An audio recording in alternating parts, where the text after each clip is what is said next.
hiring is one of the highest risk decisions startups can make. Why is it sometimes, or maybe even often, unstructured? A lot of times, hiring failures don't happen due to talent problems, but alignment problems. And yes, med device, biotech startups absolutely face real challenges like with regulatory and or long development cycles, but hiring misalignment, this is one of the few risks that leaders can actually control. And it's also one of the most expensive to get wrong.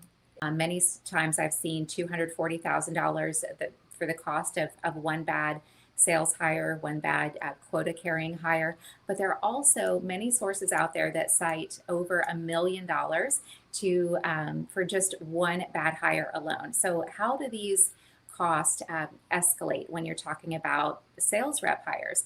Well, to break it down quickly, you've got the initial hiring, which is the onboarding, the training, and this could be around $100,000. And then whenever you are bringing on a new sales rep, well, they're learning, they're building, they're growing. So you don't expect to typically make the return on the full quota for the year. So for that unmissed quota where they are ramping up. And then there's also, if you made a bad hire, it's unlikely that they're making their number. So you could be potentially missing out on maybe $500,000 in revenue. This number could be higher, could be a little bit lower, depending on the role, of course.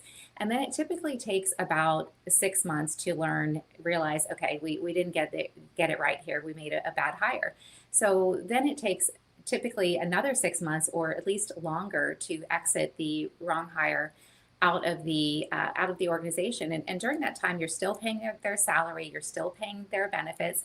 And so it could be $60,000 or it could be much higher. A lot of these numbers that I'm sharing are could be potentially pretty conservative.